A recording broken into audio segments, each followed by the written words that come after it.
Serving the Lord always brings a few surprises. Welcome to Missionary Moments. I'm Joe Consford, and I am really glad you're here. Let's take a look at what God has been It's doing been lately. quite a season on deputation. Looking at this year's numbers, I'm a little surprised. So far, I've driven 35,000 miles, and I've been in church 140 days. Averaged out, that's almost 200 miles every day. That's a lot of windshield time.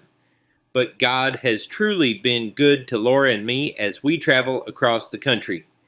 He has kept us safe and provided every step of the way.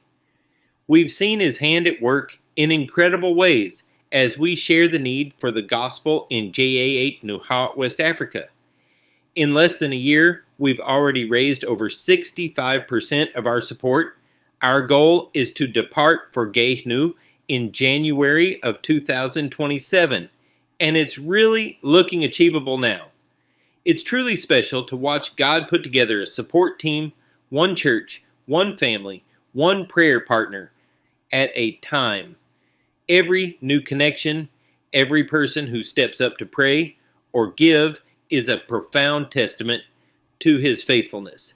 It shows us that He's preparing the way. This week, I've been in the office in Center, Texas, scheduling the rest of the year. The calendar fills up fast, and we are praying for open doors and divine appointments. If you know of any churches that are looking for a missionary to present the need for world evangelism, please, I would love to hear about them. You can always reach us at consfords.com/connect. We're always eager to share what God is doing. This past Sunday was a particularly full and wonderful day. We were in 3 different churches in the Houston, Texas area. It's always a joy to reconnect with old friends, some of whom we haven't seen in years, and to make new ones who are just catching the vision for the first time. Sharing our burden for West Africa is a privilege every single time we get to stand before a congregation. Sunday afternoon, we were at Lighthouse Baptist Church in Tomball, Texas. Pastor Michael James shared a story during his service that truly blessed my heart. It was one of those stories that you just know you have to remember. I actually wrote it down right away because some stories are just too good to let go of. They need to keep traveling, passed on from person to person, and this is certainly one of them. It's a powerful story about an ice cream man who, through his simple persistence, became a profound example of God's love. Now, that is what is happening on the ground over here. But before we finish up today, let's open the Word of God for just a minute. We will be James right back. told me about Larry Marquis, who pastored Cottage Grove Baptist. Larry paid his bills with an ice cream truck. This truck gave him daily access to every neighborhood without anyone questioning why a preacher was there. Nobody suspects an ice cream man of an agenda beyond popsicles. Larry also knew where food trucks restocked. Unsold food, still good, was pulled off those trucks nightly.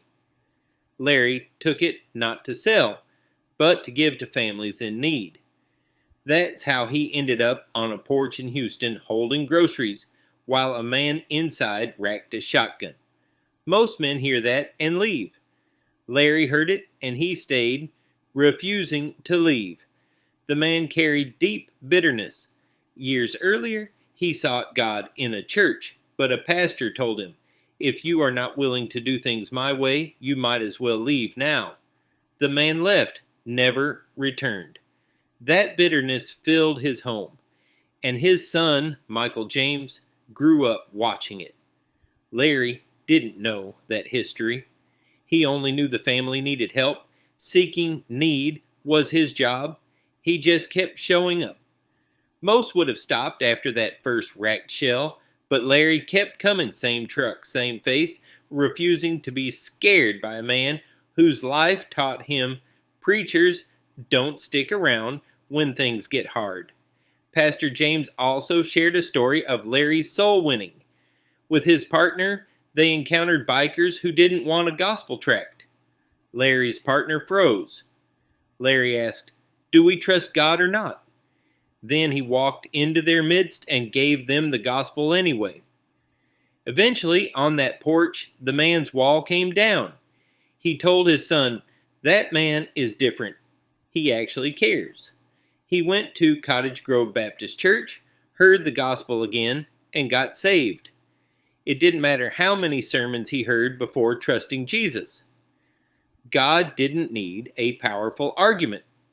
He used a man who brought unasked for food to a house he should have avoided, and who stayed when threatened by a gun. One pastor's ultimatum closed a door for years. God used an ice cream man's persistence to reopen it. Romans chapter 10, verse 14 asks, "How then shall they call on him in whom they have not believed? And how shall they believe in him of whom they have not heard? And how shall they hear without a preacher?" Larry Marquis preached not just with words, but with consistent, caring actions. He kept showing up. God did the rest. I never met Larry Marquis. I don't know where he's buried or if many recall his name, but somewhere, a son who watched his bitter father get saved because an ice cream man kept showing up, grew up to pastor a church himself. That's a man's whole legacy, still preaching today. The best gospel work happens on porches, with unasked for groceries. From those who return when rejection turns worse, may we, like Larry, simply keep showing up, trusting God to do His work. Well, that is all the time we have for today. We are just so thankful for each and every one of you who stand with us, and for your faithful support for the work in Ghana. Until next time, remember to keep praying, keep giving, and keep going. I'm Joe Consford. God bless y'all.